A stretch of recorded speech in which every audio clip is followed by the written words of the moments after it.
about our, as individual tribal members, what is our responsibility and what is our part in this, the interest? Thank you, Margaret. Thank you. Nobody has to have anything put out on their own. This is the only thing that we have to get according to the Constitution is approval to get the loan to build the facility. Now, like I said, the way this report reads and the way everybody feels about it locally around here, they feel that this is going to do more than what is in that feasibility study. So I think everybody really wants it. I think this is a way to secure our western borders because, like Kent said, like some of you said, yes, there is not a contract on any land, but it doesn't take but minutes. And Mariah will tell you that it takes minutes to put a contract. There's a bunch of land out there. If you look at all those exits, there's land out, all these exits out by Sayre.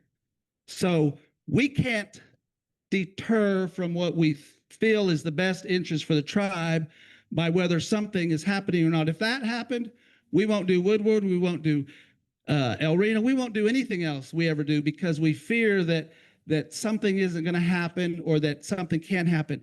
You know, I talked to Governor Anatubby.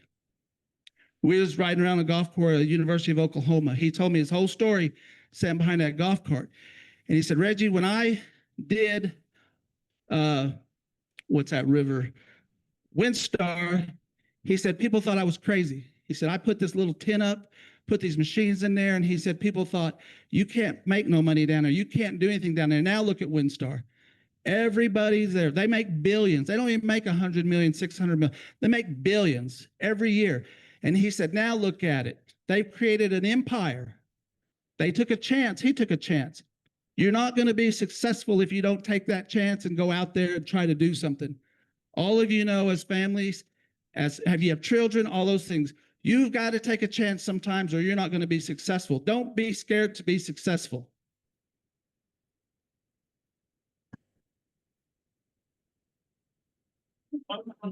Okay, there is a motion on the floor, but we're having some internet issues here, so they asked us to buy some time. So with just the one thing on the agenda, which is important, I'm going to go ahead and allow tribal members to come up. My name is BJ Stepp. I just want to say good morning to you guys, and I'm glad to see all of you. The one thing that I would ask is this town, Elk City, the name of it, where they got the name was from Elk River. The opposite of that is that there was cavalry scouts that came through and they found elk tracks along the creek. And that's why they say that they named this town Elk City. It's like you were talking about like protecting the western border. So the one thing that I would suggest is that you honor that man that they named this town after, Elk River. There's no monument, there's nothing for him. There's no recognition for him being the reason why this town is named that.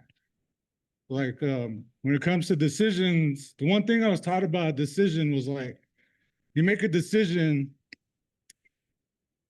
how you know you make a good decision? It's like, you'll make it and then you'll hear all the grumbling, all the moaning, all the complaining and everything. But at the end of it, when you see everybody happy, when you see everybody, you know, laughing and enjoying themselves, that's when you know you made a good decision. So you just kind of got to put a foot down and make a decision. But, you know, that's just the one thing that I ask is you guys kind of figure out how to honor that guy. Thank you, BJ. We're aware of Elk River. We understand that he was one of those first here and when Elk City was formed. And we did talk about that and discuss that on how we could bring that name into the casino or try to honor him. And we know the history a little bit about Elk City, but yeah, we're having a little bit of internet problems. So Come up. Come up. We can't hear you. Come on up.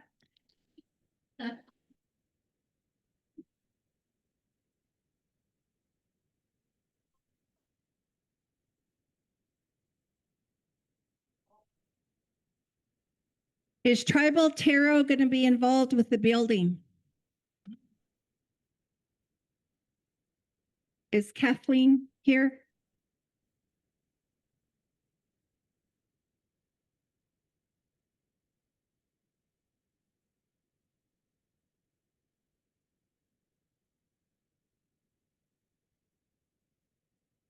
What'd you say, Michelle? Did you say tarot? Is it going to be? Yeah, when we did all the vetting, we asked all those questions, and the construction company did agree that they understand that other projects that they did with tribes, all tribes have that tarot ordinance, so they agreed to abide by it. But everything you can think of, we asked all the loan companies. I even tried to get bold and ask the loan companies, can we do without the limited waiver? And they all kind of laughed and said no. So, Zach?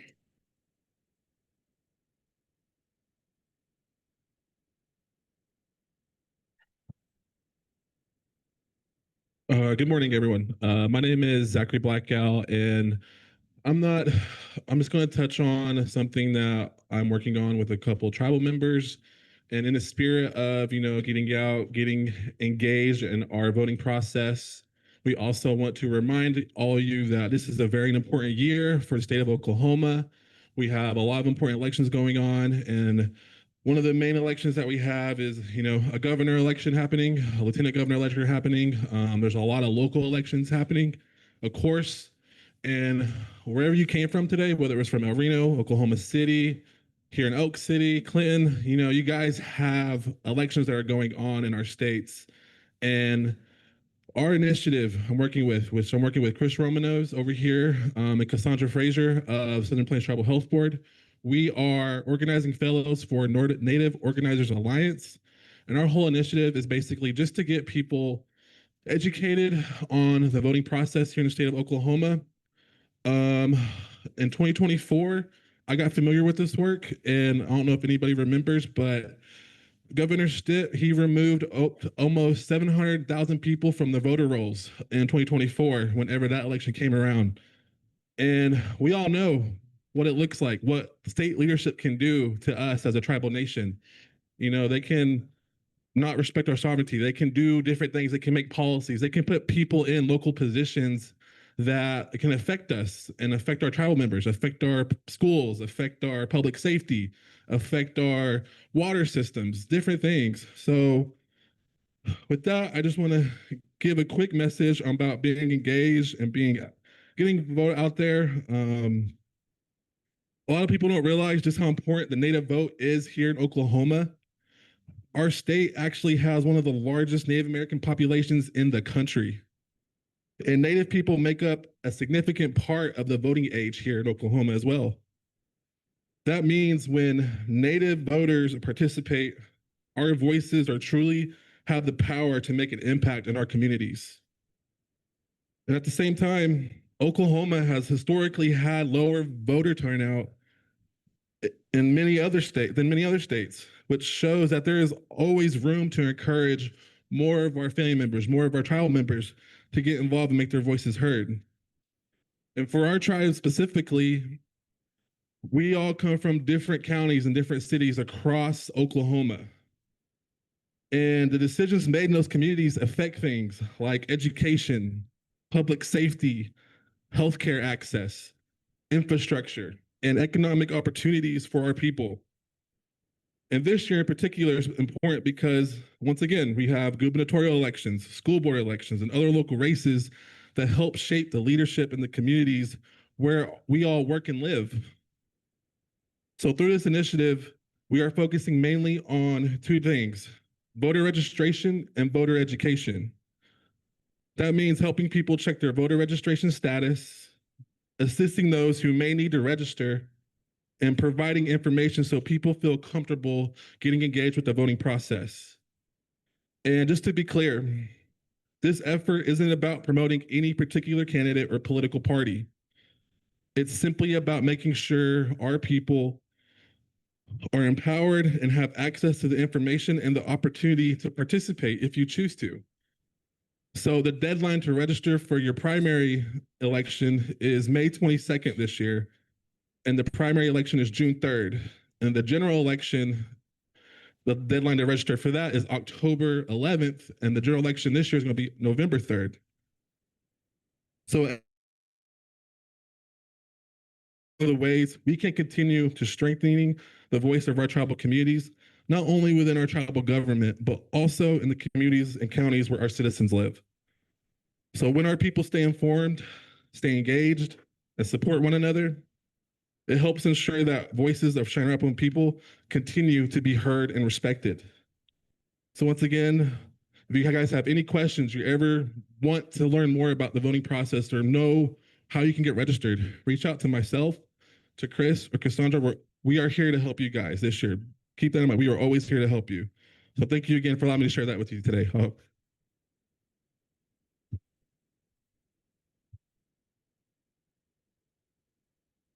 Okay, thank you for all your comments.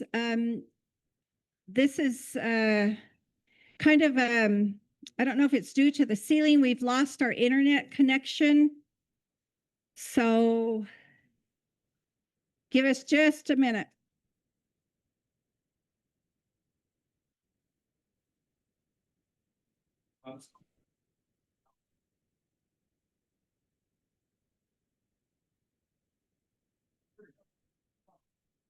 Hi, my name is Amanda Williams. I'm a tribal member, and I happen to also work for the Department of the Interior. I've worked under 2 different regions. I've worked with 38 different tribes, and I currently work at central office.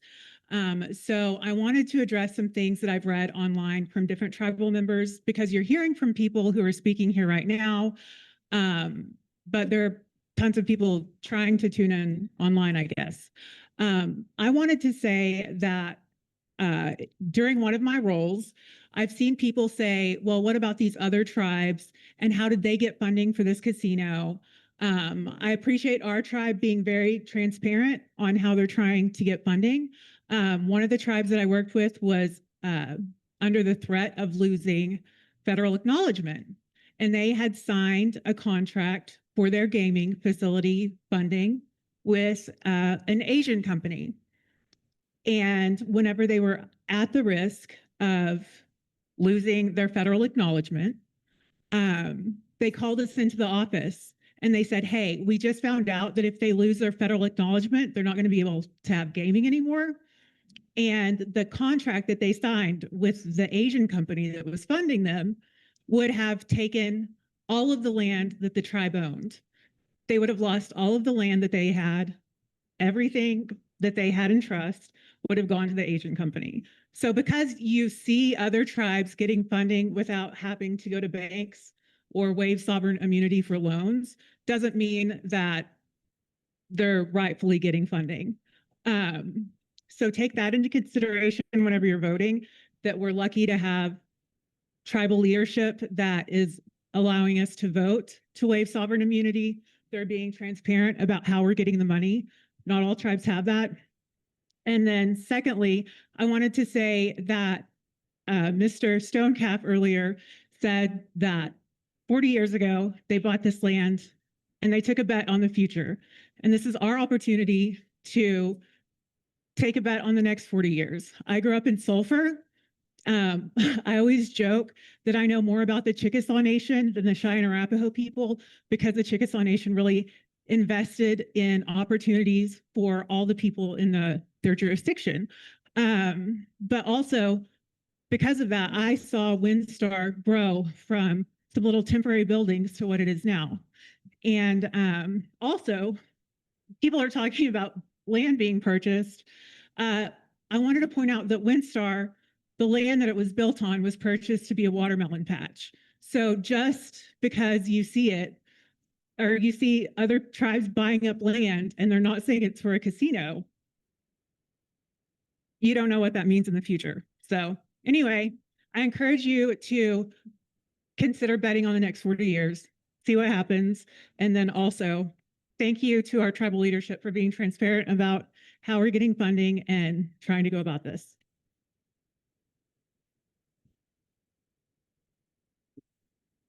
Okay, since we're having the internet issues, What I would like to request is everybody to get your phones out and turn them off. We'll see if that helps our internet issue. Old fashioned, turn your phones off. Turn your Wi-Fi's off.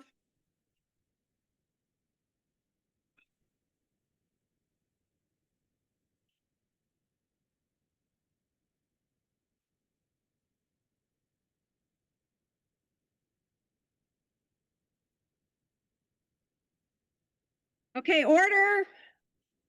We have a speaker. Is it morning or still? It's still morning. Good morning, everybody. I have a question that I want to pose to not only the governor, but to the lieutenant governor. Can you hear me now? All right. My name is Tom Woolworth, and I am a tribal member who resides out in the beautiful flatlands of Roswell, New Mexico. But here's my question. I know that the casino in itself is going to be a great addition to the finances for the tribe. But my question is, and it goes back to December, during that unfortunate situation where there was a data breach, will there be concerns about issues with only 80% operation in some of the programs or others that may be in fact affecting the Constitution as far as making sure that we're in line to get things situated for this casino? I mean, for example, my understanding is that, and I think in reading several things on social media. All right. One of the issues that I have heard has been the fact that some of the programs are not only at operational to less than 100%. And I know that the Constitution talks about ensuring that we keep current, accurate records of enrollment, finances, and other things. Will that affect any of the concerns with the casino? Thank you, Tom. Unfortunately, as technology changes, there's a lot of things that change. The casino was hit maybe 2 or 3 years ago. We had to get them online. It took us a month to get them online. Tom is talking about whatever happened with our data, and it's not 100% up because we're not being able to get video feeds in from different buildings that we usually can video. But as we're moving through this, our insurance company got a consulting company who came in and they were approving all the moves we make. And as of the other day, we were trying to figure out why is a consulting company trying to make us do all of our own moves because they were hired by our insurance company who insured that. But as technology grows, we have to keep up with technology. We had at the time, probably 3 or 4 years ago, a foolproof system where we had to log in. It came back to your phone. You had to go back in there. But if you open up one email can get inside there and just really cause havoc. And that's what happened. Somebody opened up an email, and it's hard that when you think that you're getting an email from somebody else and it's not their email, then you've got trapped and you've hurt the system. But yes, there's probably another application out there or something that helps you with that. And a lot of people try to run tests on employees to see if they're going to open an email. But anywhere you go, and I've always said, all these big companies, all these hospitals, the airlines, when Southwest or one of the airlines went down for a month and they said, we don't have enough employees. I said, they didn't have enough employees like 2 months ago. Why are they shutting down now? Everybody gets hit. They don't tell you publicly. And people will say, we got hit, but we ain't going to come out publicly. So every time you see, I've got a letter in the mail from some hospital that said, we're sorry, but we've been compromised. And I thought, well, what good does that do me? But We do try to upgrade all of our technology, but technology is changing rapidly with AI. There's things you can do with AI that's really going to hit everybody because it's a whole different system than just tapping in numbers. It's all, a lot of it's voice activated. You can do things, you can put people places. It's the craziest thing ever, but it's what technology is today. So we are trying to make sure that we're always safe. I think enrollment's up. I think they still take your records. They still probably file a hard copy in your file. So we are always real diligent on trying to make sure that everything is correct. But like I said, technology changes. People open emails that shouldn't open emails, that think they're getting an email from their friend or a company or a department, and we get into these binds.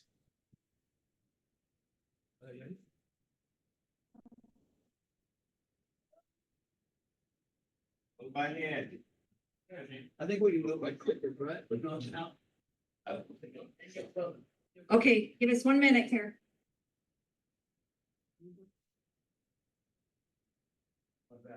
He's doing his best, ladies and gentlemen. Okay.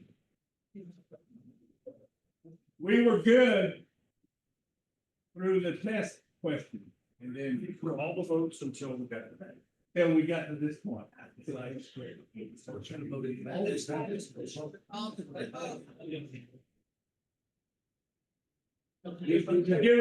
5 minutes. And if we have to, we will do hand vote. We'll revert back to the 1940s.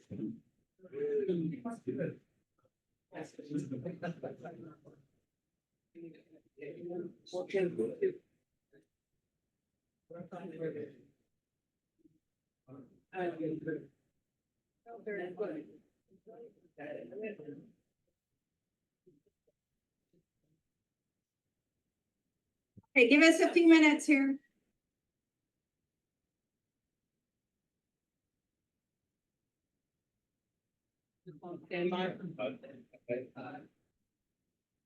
Okay, at this time, what we're gonna do, because we're having the internet issue, is we're gonna go by our old-fashioned hand count. So I'm gonna call for 6 volunteers as to be counters. Just come up, 6 volunteers.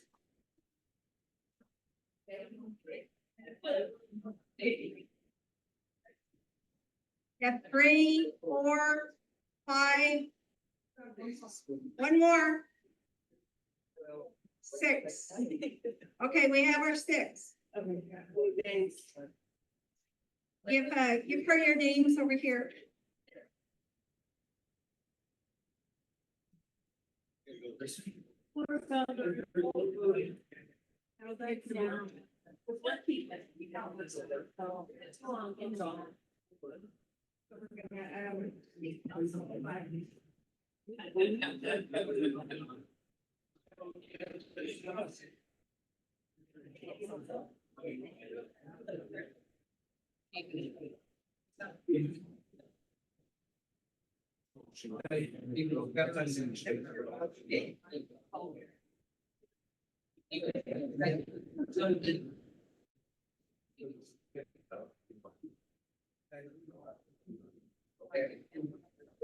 I don't know.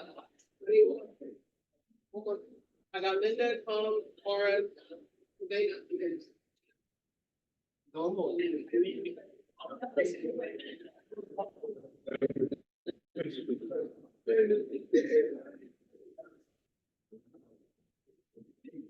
Okay, there was a question if the meeting needed to address the online people, since they're not going to be able to vote, if that would affect the meeting in any way.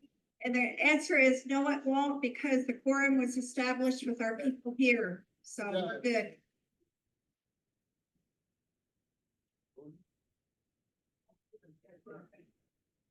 Okay, we're going to give him just about a minute or two, and then we're going to go ahead and call for the vote here in a few minutes.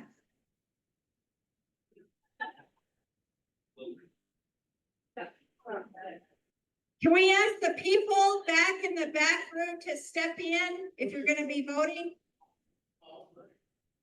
Come on in. There's empty chairs up front here if you wanna find a seat.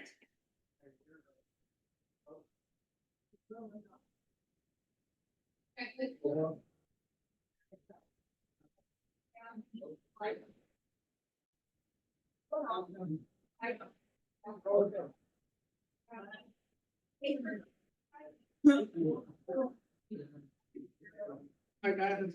I have to.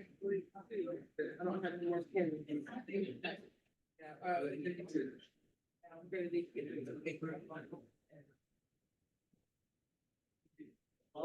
Okay, we're gonna call on tribal members for help. Does anybody have 3 pens? Got it. An ink pen, 3 of them?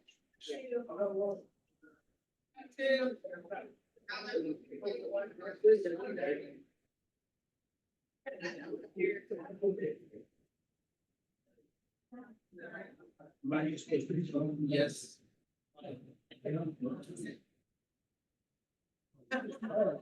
Okay. You know, throughout history, we've all had to adapt. Our ancestors had to adapt to their way of life. This day and age, this is how we adapt. Okay, Oh, good. we got counters in place, but now we're told we can use our clickers. So we're back up. Okay, we're gonna call point of order. We're gonna call for the vote.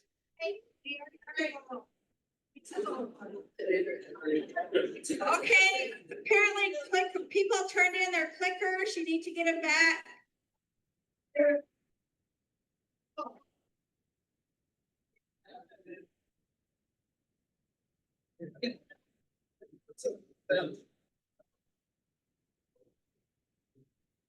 Still adapting. If you don't have a clicker, grab your clickers.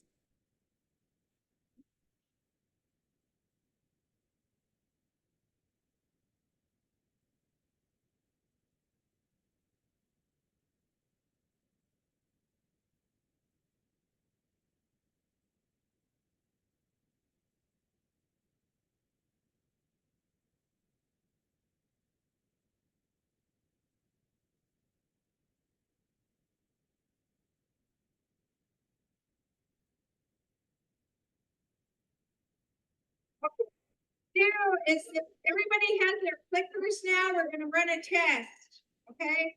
So hold on just a minute, it'll come up on the screen. We're doing a test.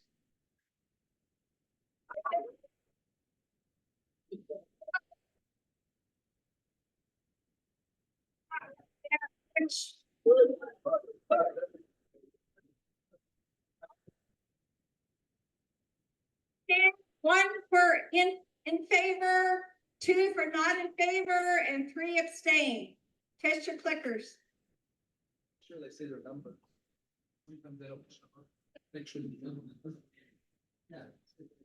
Your number should show up on the screen on your clicker. It'll say okay. Few more minutes, few seconds.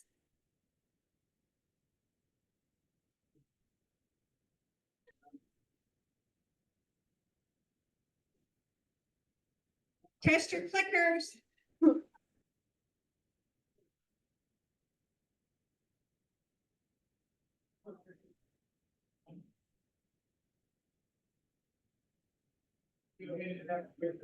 You're still handing out clickers. Get your clickers.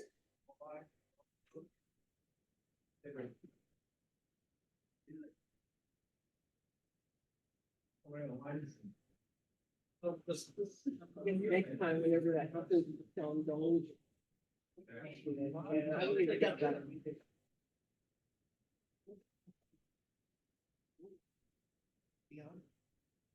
Okay.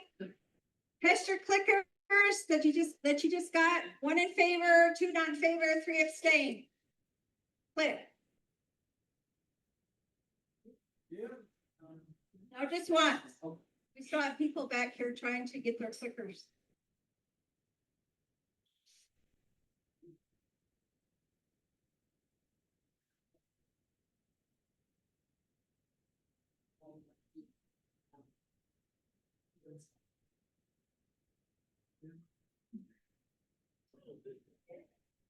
Okay, results will be up in just a minute.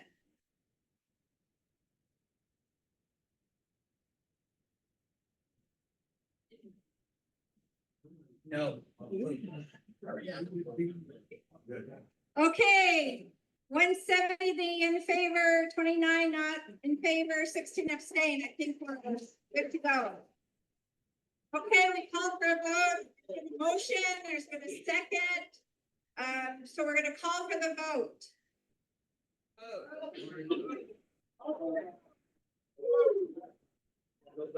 Okay, 1 in favor, 2 not in favor, 3 abstain. Go ahead and vote.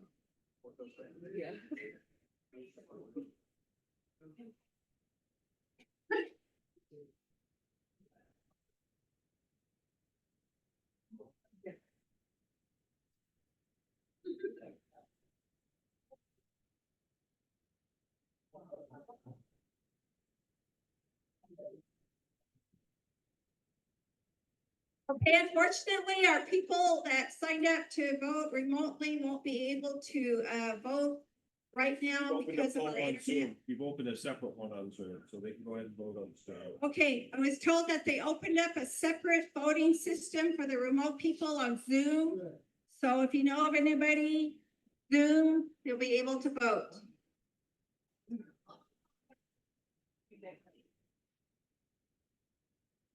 I need more time. More time? Say if you're gonna vote it. You need more time. Okay. Results are in favor, 182, not in favor, 30, abstaining, 3. Motion passed.